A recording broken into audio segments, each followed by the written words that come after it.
warahmatullahi wabarakatuh. Di sini saya Via Monica dari kelas 7E dengan NIM 200141936 akan menjelaskan materi kewirausahaan.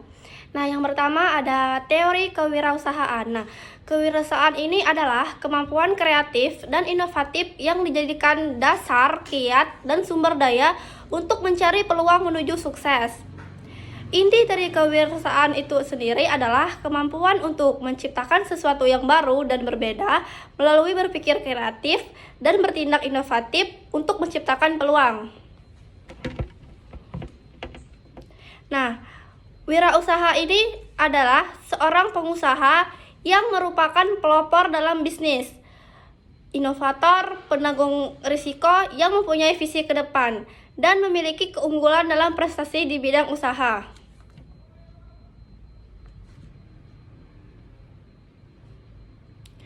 Kemampuan dalam kepemimpinan disebut adalah sebagai leadership ability. Wirausaha yang berhasil memiliki kemampuan untuk menggunakan pengaruh tanpa kekuatan dan harus lebih memiliki tarik mediator dan negosiator daripada diktator. Nah, wirausaha ini harus memiliki beberapa kemampuan. Yang pertama itu ada komitmen dan determination. Yang kedua, opportunity obsession. Yang ketiga, creativity dan flexibility, dan yang lain-lain.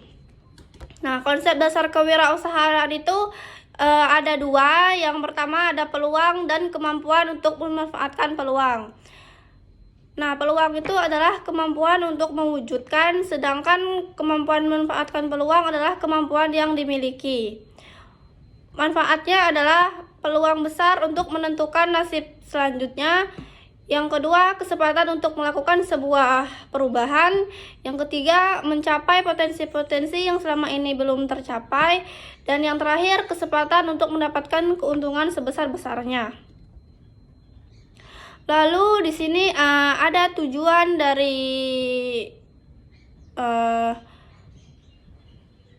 kewirausahaan. Yang pertama ada lebih mengembangkan rencana bisnis.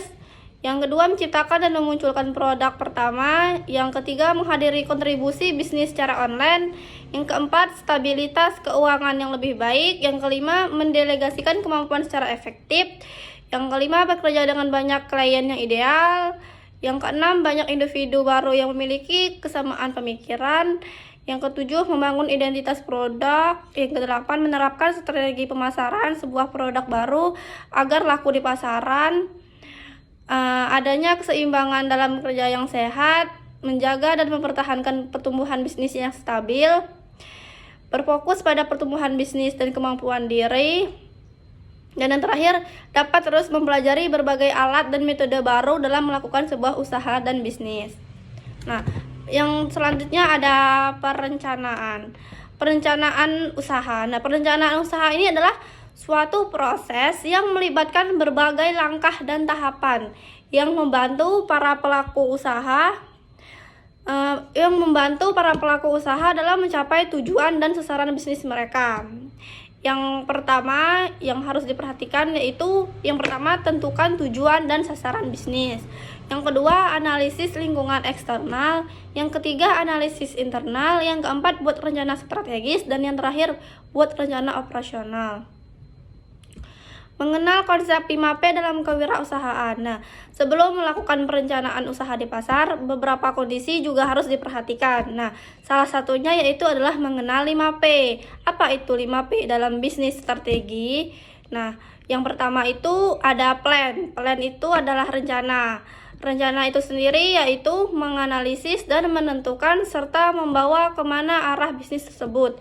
Yang kedua, position atau yang biasa disebut dengan posisi, yaitu menentukan posisi usaha yang sesuai dengan ruang lingkupnya. Dan yang ketiga ada ploy. Ploy itu adalah dengan cara melihat apakah bisnis yang sedang berjalan menjadi sebuah tantangan atau malah menghambat. Yang keempat, perspektif. Perspektif itu adalah sudut pandang. Sudut pandang yaitu cara seseorang dalam berpikir dan membentuk perseptif dalam bisnis. Yang kelima ada part-term. Part-term itu yaitu pola yang mengidentifikasi kejadian masa lalu hingga kini dan membentuk sebuah pola baru. Analisis SWOT pasar.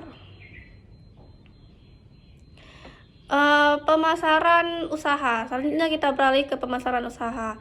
Pemasaran usaha adalah suatu konsep yang mencakup serangkaian strategi dan kegiatan yang dilakukan oleh suatu perusahaan untuk mempromosikan, menjual, dan mendukung produk atau jasa yang ditawarkan kepada pelanggan.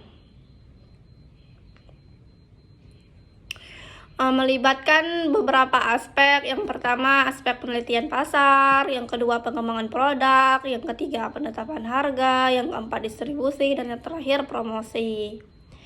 Nah, evaluasi usaha. Evaluasi usaha ini adalah proses sistematis untuk menilai kinerja dan hasil suatu bisnis atau organisasi.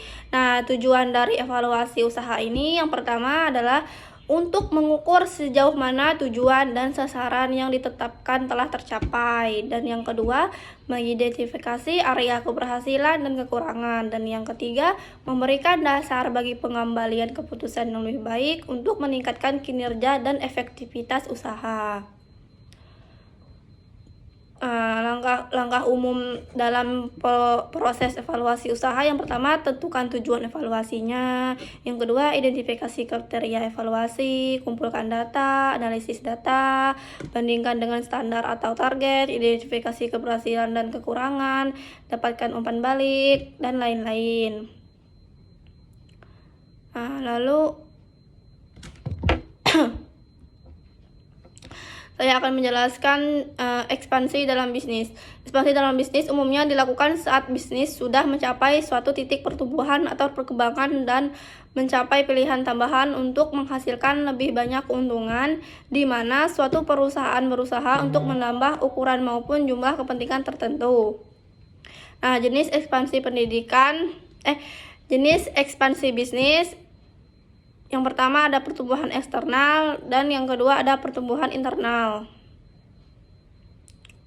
Contoh studi kasus itu studi kasus tentang Nokia Corporation.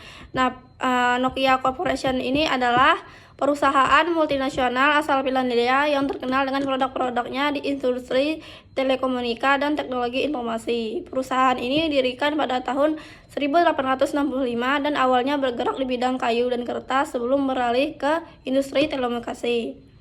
Tantangannya adalah Nokia mendominasi pasar ponsel seluler, Nokia 3310 dan Nokia N series.